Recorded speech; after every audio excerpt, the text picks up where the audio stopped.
आज के टाइम में लड़की होना गुनाह है क्या? क्योंकि मेरी माँ ने एक बेटे को जन्म नहीं दिया, इसलिए मेरे पिताजी उनकी ज़िंदगी बुढ़ापे में बर्बाद कर रहे हैं। मेरी माँ को घर से निकाल दिया है, पटना में 0 माइल के पास एक फ्लैट है, उसमें 4 ताला लगा दिया है। कच्ची दरगाह में एक घर है, उधर पे वो उनको जाने नहीं देते मेरी माँ को। लोग रोड पे रहने के लिए मजबूर हो गए। मैं खुद एक हाउसवाइफ हूँ, मैं कमाती नहीं हूँ। मेरा खुद एक घर है चलाने के लिए। कर लेते हैं कि आपके पिताजी किस जॉब में हैं?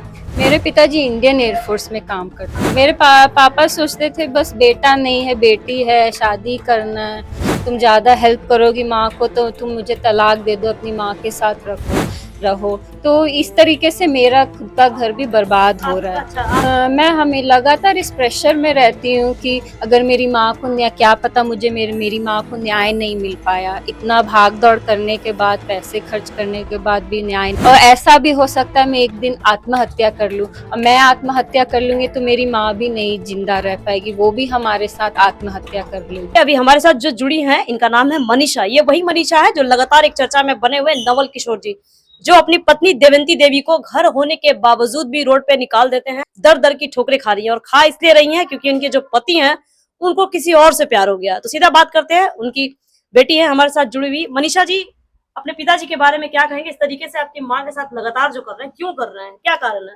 जी देखिए, आज के टाइम में लड़की होना गुनाह है क्या? जिस तरीके से मेरे पिता मेरे साथ कर रहे हैं, हम सभी के साथ, मेरी माँ के साथ कर रहे हैं, वो देख के वही लगता है। क्योंकि मेरी माँ ने एक बेटे को जन्म नहीं दिया, इसलिए मेरे पिताजी उनकी ज़िंदगी बुढ़ापे में बर्बाद कर रहे हैं। क्योंकि 1 साल से उन्होंने मेरी माँ को घर से निकाल दिया है। पटना में 0 माइल के पास एक फ्लैट है, उसमें 4 ताला लगा दिया है।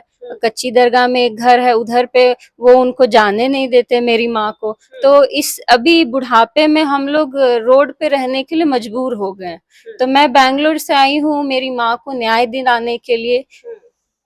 हम लोग रेंट पे रह रहे हैं अभी, पैसा अपना खर्चा करके, जबकि मैं खुद एक हाउसवाइफ हूँ, मैं कमाती नहीं हूँ। मेरा खुद एक घर है चलाने के लिए। मेरे हस्बैंड उतना अच्छा कमाते नहीं है, फिर भी क्योंकि मेरी माँ मुझे इस दुनिया में लेके आई है, तो मैं किसी हद तक भी मेरी माँ को हेल्प करना न्याय चाहती हूँ, दिलाने मैं के लिए आप तत्पर न्याय रही है हमेशा। दिलाने के लिए। अच्छा, बात कर लेते हैं कि आपके पिताजी किस जॉब में हैं?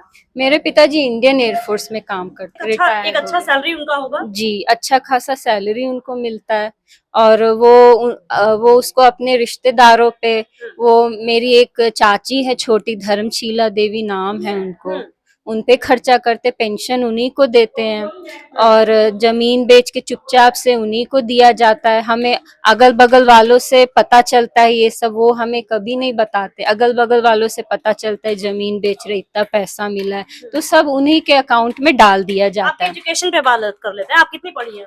मैंने ज्यादा नहीं पढ़ा, मैंने बीएससी बस किया है। क्या आपको लगा नहीं कि आपको ज्यादा पढ़ना नहीं चाहिए, या फिर फैमिली सपोर्ट नहीं मिला आपको? मेरे पापा ने सपोर्ट नहीं किया हम लोग को अच्छे से पढ़ाने के लिए। वो पढ़ फीस हमेशा। तीर के आपने पढ़ाई किया? हाँ फीस तीर करके आपने जी पढ़ाई किया? बिल्कुल, हाँ। मेरे पापा सोचते थे बस बेटा नहीं है, बेटी है, शादी करना है, घर घर में काम करना है, तो क्यों ज्यादा पढ़ाना, बस। शादी के बाद आप जिस तरीके से अपनी माता जी के साथ लगातार खड़ी है, और आप कहती है कि बैंगलोर में रहती हैं और अभी आप पटना में है, क्या लगता है आपके परिवार वाले की तरफ से भी ऐसा शब्द आ रहा होगा कि भाई तुम ऐसा क्यों कर रही हो? क्योंकि उनका भी एक परिवार है ना। आपके हस्बैंड की बात कर ले। हाँ, तो मेरे परिवार, तो मेरे हस्बैंड अभी मुझे सपोर्ट बिल्कुल नहीं करते हैं कि क्यों तुम अभी, तुम्हारा शादी के बाद अपना घर देखना चाहिए, तुम क्यों अपनी माँ के पीछे लगी हो, तुम ज्यादा हेल्प करोगी माँ को तो तुम मुझे तलाक दे दो, अपनी माँ के साथ रहो। तो इस तरीके से मेरा खुद का घर भी बर्बाद हो रहा है। अच्छा, आपकी बेटी भी है शायद? मेरी बच्ची भी, एक छोटी बच्ची है। हाँ। तो हम लोगों का भी घर बर्बाद हो रहा है। देखिए, एक पिता का काम होता है कि अपने बच्चों का घर संवार दे, लेकिन एक एग्जाम्पल है कि पिता भी एक ना कि बेटी एक का अच्छा पिता बन पा रहे हैं, और ना ही पति बन पा रहे हैं बच्ची के बिल्कुल लिए। घर बर्बाद कर रहे हैं। मेरा खुद की बेटी का घर बर्बाद कर रहे हैं। आप लोग अब क्या सोचे हैं आगे? आप लोग क्या सोच रखे हैं? देखिए, हम वकील साहब के पास आए हैं मदद करने के लिए, फाहिमा खातून मैडम जी के पास आए हैं। सभी अब उन्हीं से उम्मीद है, जो उम्मीद है उन्हीं से है। अब हमें आशा है कि हमें प्रशासन से सभी लोगों से मदद मिले। मैं हमें लगातार इस प्रेशर में रहती हूँ कि अगर मेरी माँ को न्याय, क्या पता मुझे मेरी माँ को न्याय नहीं मिल पाया, इतना भाग दौड़ करने के बाद, पैसे खर्च करने के बाद भी न्याय नहीं मिल पाया, तो मैं हम लगातार डिप्रेशन में जा रही हूँ, मेरा हेल्थ खराब हो रहा है। और ऐसा भी हो सकता है मैं एक दिन आत्महत्या कर लूं, और मैं आत्महत्या कर लूंगी तो मेरी माँ भी नहीं जिंदा रह पाएगी, वो भी हमारे साथ आत्महत्या कर लेगी। तो देखिए इस कारण कितने घर बर्बाद हो रहे हैं, जिम्मेदार कितने कौन होंगे? जिंदगी बर्बाद। अगर कल को हम आत्महत्या कर लेते तो इसके जिम्मेदार सिर्फ मेरे पिताजी होंगे, उनके भाई होंगे कमल किशोर जी, उनके बेटे मनोज कुमार, रंजन कुमार, धर्मशिला देवी उनकी पत्नी, और मेरे बुआ मीना देवी उनके पति, बीरेंद्र प्रसाद सिंह जो हाजीपुर के रहने वाले हैं, ये सभी ये सभी जिम्मेदार होंगे कल को अगर हमें कुछ होता है तो।